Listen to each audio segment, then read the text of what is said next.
Hey guys, welcome back to Going Off Grid My Way. I'm just going to do a real quick video, just an overlay of what's been going on in the last week or so. I haven't been doing videos just because I just haven't had the energy. Pretty much working every waking moment, doing something or another.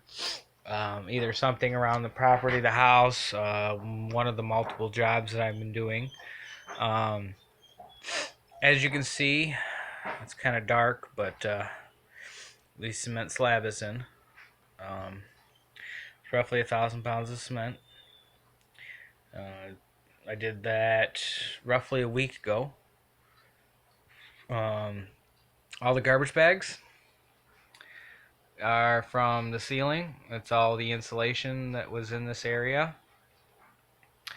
I don't know how well you can see it, but they spray foamed the edges on both sides of each truss to the drywall. Needless to say, it was almost impossible to get it off, and I'm not going to bother trying. I broke out what I could, and I loaded up the trailer. I also cut the drywall across the top here because this little temporary wall right here will also be coming out and being replaced with a 1 foot knee wall, along with the outside walls for the new trusses at some point.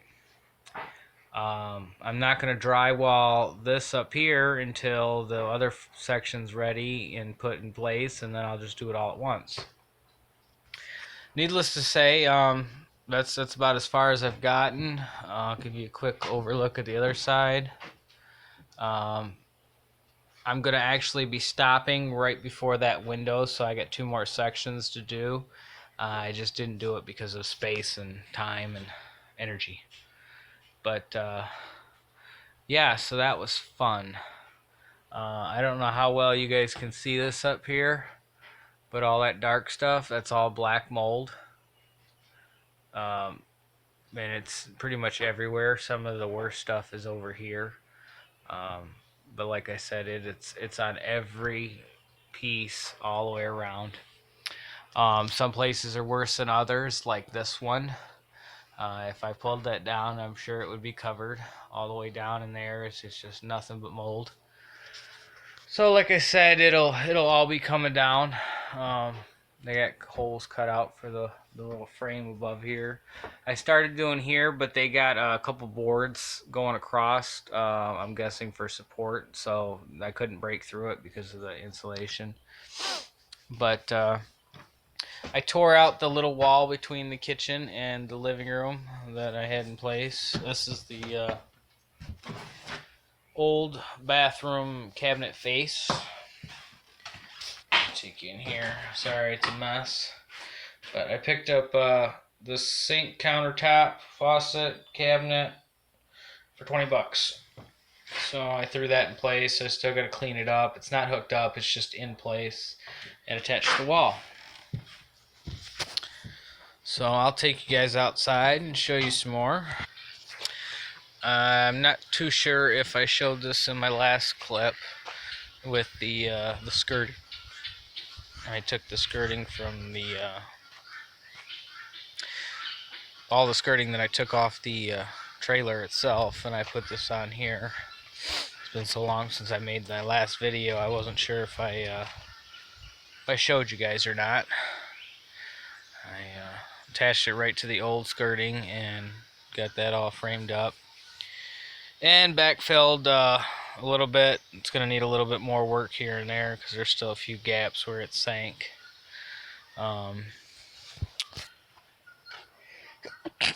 Excuse me. Needless to say, I haven't done anything out here as far as the floor. All the energy I had last week was tearing out the ceiling and putting that cement in. I'll do a quick garden update. The green onions, not doing anything. Potatoes are doing halfway decent. I just can't keep the chickens out. Same thing with the onions. As you can see, it's not as bad over here, but over here they've pretty much trampled it. So yeah, I don't know what's going to happen with that. The heat's been getting to the lettuce, so it's kind of wilted. I've watered it already twice today. The asparagus, I notice every time that they come up that the chickens eat them. And they actually have been pulling the roots out. I've been picking up the roots and putting them back. So needless to say, I've been trying to keep them inside their coop. But they just fly out. This fall's project, these two trees, coming down. Multiple reasons. The garden's shaded, and where the orchard's going, there's no sun at all day. Needless to say, this tree had all kinds of leaves on it, and now just has a few because it's just not getting enough sunlight. So, as soon as I pull my crop in from the garden, which I have wheat back there that's sprouted. This right here is all soybean. I got multiple things here that have sprouted, and I still haven't gotten any corn propped up over there. This is just empty space for the moment. I got some more onions. I got a bunch of vine plants. There's watermelons, gourds, pumpkins, I'm not even sure. And then from here to that board is all tomato plants. Radishes are doing wonderful. Needless to say, we have been picking them and eating out of them. Can't quite remember what I have planted in this row, but I'm not noticing any growth. This row is carrots, and half of this row is carrots on the back end. Not sure what I planted this row, or this row, or this row for that matter. Part of this row and part of this row is lettuce, which is coming up. This little tiny crooked row and this row, nothing's growing. I believe these are peas, and they're doing fine. And needless to say, I just raked this all up, broke up all the weeds, so that I could replant corn, because I'm assuming the frost got to it when we got one of those last freezes and killed it off. Got more potato sprouts. Brussels sprouts are still doing good. The beans are doing good. The peppers, I actually have flowers on the peppers. I don't know if you can see that. There you go. I have flowers on the beans. I've actually, if I can find one, there is beans in here, little baby beans. Strawberries are flowering again. No, they were yesterday. Some of them are still flowering. They're sending out crawlers and trying to spread. Needless to say, the cauliflower heads have kind of just blew up. I'm not sure what those are doing. Yeah, I mean, everything's doing pretty decent, except for these pepper plants are flowering too. Like I said, the spinach, I'm guessing because of the weather that it went to seed real quick and has mostly died. The rhubarb never popped up, which would have been that pot. The cherries, one there, one here, and there's two more somewhere. Oh, I pulled them. That's all the dead plants that I have. I did a root check, a stem check. They're all dead. Needless to say, that was probably about $40. But the grapevines that survived are doing good. These cherry trees, I just did a check on them today under the bark, and they're still really green. I'm just not seeing anything yet. everything else is pretty much growing good. My apple tree back here is taking off pretty good. My peach tree is growing even better. These tomato plants that I cut all the dead stuff off, as you can see, the suckers have sprouted and they're doing pretty good. Same with this one. This one was a dead one too, and is doing pretty good. This one here is doing really good too. I'll pull a couple of these suckers off.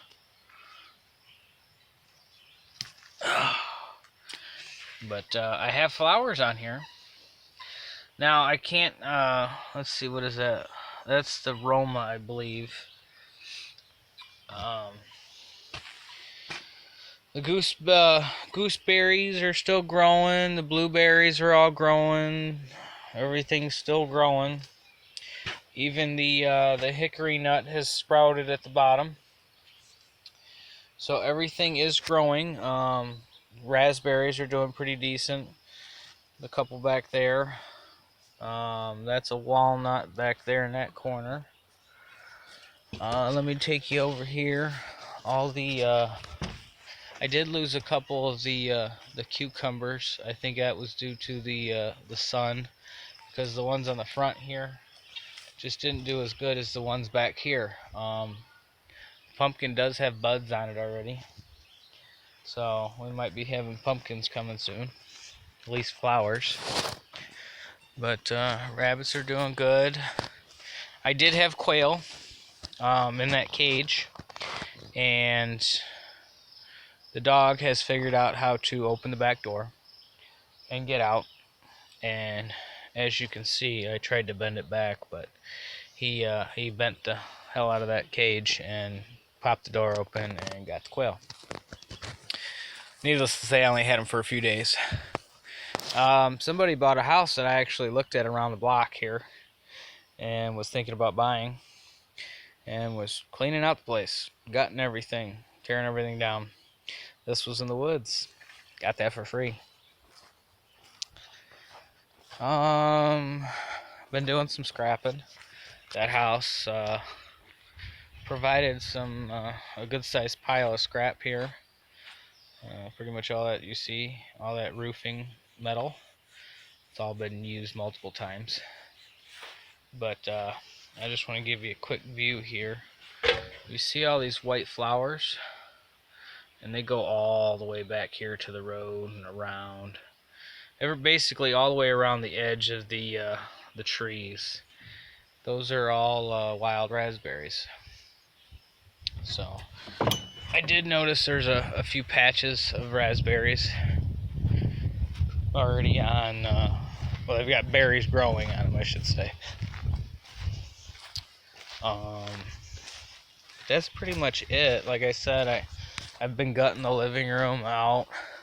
I'm going to slowly make my way into the bathroom and get that all gutted out.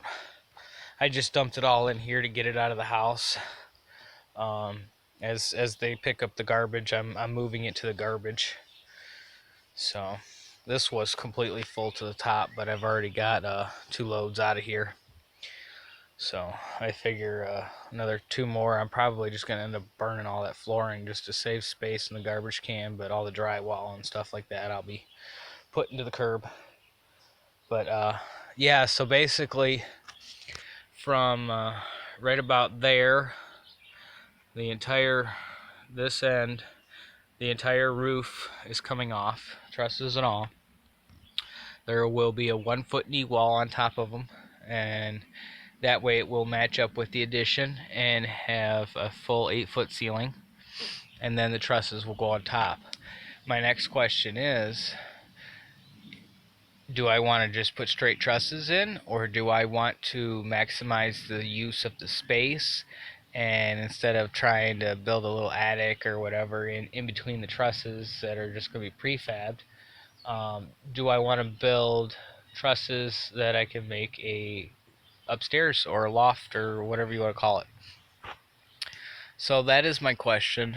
I have very little experience building trusses. I mean, I know the fundamentals. I know how to do it. I have done it a little bit, but I'm not too confident in doing it yet, just because I haven't attempted to do this in many years. So I may just go to a company. I measured the inside of the existing trailer and came back with 15 foot 6 inches.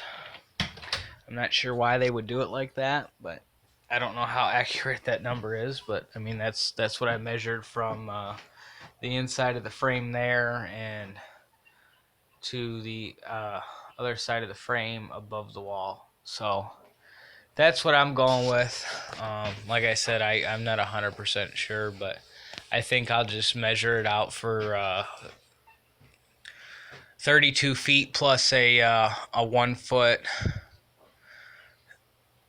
overhang on each side, and then if it's just a little bit over a foot, then I'll just split the difference and call it a day. So that way I'll just have to get 34-foot trusses. But I figure that I should be able to easily have a 15-foot wide or 12-foot wide space upstairs the entire length of the trailer. And then I can just put steps going up along this hallway from the doorway to the wall instead of putting the little nook there with the window. So that way I'd have all that extra storage space. So let me know what you guys think. Got any questions? Let me know what you think about the slab. It's not perfectly smooth, not perfectly level, but I'd say it looks pretty damn good. I mean, I'm kind of impressed myself. I am kind of a little disappointed about over here. You can see there was a few air bubbles I didn't get, but everywhere else was perfect. All the way around that side over there is good. Like I said, it's not perfectly smooth, but I'm happy with it. If I was to pay somebody to do this, it probably would have cost me a good $600 or more. I did curve this edge here with one of the trowels that I have, and there's a little bit of a lip on here from the trowel. So I will be taking a file to that and grinding that down smooth at some point before there's flooring in. I did patch a couple little holes and fill the cracks up a little bit with the leftover, but I used the old bricks that the original wood stove was sitting on inside here with 2-inch spacing in between all the way around everything. That way, and I just used the cement to fill everything in, and then I added about 2 more inches above that. So I didn't have to buy as much cement, and I didn't have to worry about getting rid of the bricks. So needless to say, I calculated it out to be about 20 bags, and using the bricks in place of just doing 100% cement, I only used 9.5 bags. 9.5 80-pound bags. So it cost me $45 for that. And like I said, if I was to pay somebody to do that, it probably would have been a couple $100 at least. So I got a bag and a half left because they gave me a free bag because I had a hole in it. So I can use that for something else. Either this week or next week, I'm going to get the rock ordered for the wall. I'm not going to be putting that up until the roof is on because I don't want nothing getting smacked or smashed or damaged. I'm debating on throwing this wood stove up for sale right now just to get it out of here, since I don't plan on using it. And that way I can put that towards the addition or towards another wood stove. But I really don't want to put that in here either until this roof is done. That way I don't have to worry about that getting damaged. And since I don't have a garage, I don't really want to buy it yet either. So that's it. I I hope I answered anybody's questions that they may have had, and let me know if you have any comments or you guys want to know something. Sorry I ain't been doing too many videos. Like I said in the beginning, I'm just super busy and got a lot going on right now. I'm just trying to make some money and get things paid and have extra money to play with to do this. So sometime in the next couple weeks, I plan on getting quite a bit done. So, oh, and if anybody's wondering, no, I'm not throwing all that insulation out. I am saving that for the new roof. That's why it's all garbage bagged up. So that's going off grid my way. I hope you guys enjoy, and I'll talk to you guys later.